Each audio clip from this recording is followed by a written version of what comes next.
Tout ce que vous dites peut être retenu contre vous. Non, parce que, en fait, c'est des problèmes de ventilation, d'aération dans les salles de classe. Donc, le gouvernement pourrait resserrer un certain nombre de mesures en lien avec les écoles. Ça rassurait même les gens de savoir qu'on augmente les règles, les mesures préventives.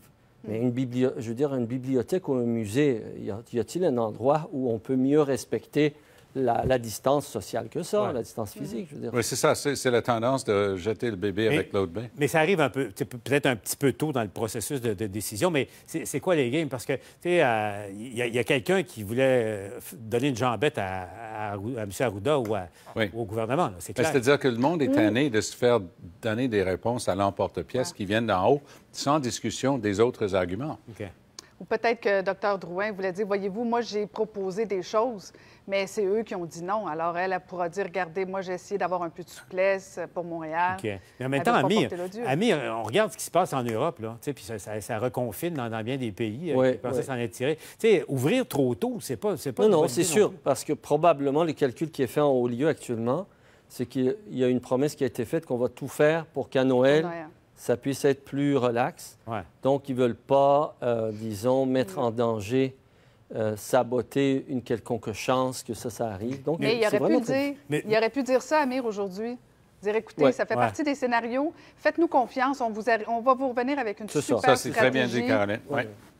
Effectivement. Là, on aurait dit, ah, OK, parfait, on reste un peu... Il y a un raisonnement derrière, puis il y a une motivation. C'est ça, exact. Faites-nous confiance. Donnez-nous encore 3-4 jours, là, puis on vous revient avec super plein de matchs pour le temps des fêtes. Parce que si on ne fait pas attention, le prochain problème qui nous guette, c'est les négationnistes à propos des vaccins.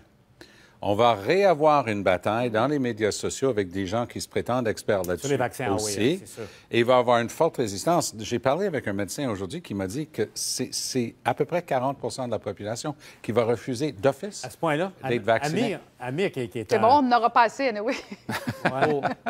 Oui, bien, il faut prévoir l'intervention. C'est-à-dire que c'est ça, le top-down là-dedans, étant donné tous les problèmes qu'ont eu les autorités à gérer la pandémie, je ne pense pas que ça soit les meilleurs acteurs pour convaincre le monde. Il va falloir trouver des intermédiaires sociaux, des acteurs, des penseurs. C'est ça qui a réussi avec le gars de la construction qui expliquait qu'il avait un trachéo, puis la chanteuse qui est dans une salle vide, prendre des gens crédibles et avec une bonne voix. Mais même là, lui, il s'est fait attaquer sur les médias sociaux, disant que c'était juste un acteur. Oui, mais bon, ça a été une attaque, mais il a quand même réussi à convaitre pas mal de monde. Oui, c'est un message avec une sobriété. Mais ça frappe, hein? Qui me racontait, là, dans ses connaissances, un homme de 54 ans, un jogger en top shape, il est mort en 3 jours. Il devait avoir beaucoup de récepteurs. Oui, c'est ça, hein, Amir? Exactement. Au fond, c'est la quantité. Si Paul Larocque et Pierre Bruno se font vacciner, je pense que ça va marcher. Je viens de penser à ça. Je fais vacciner en direct, moi, une fois. En direct, ici.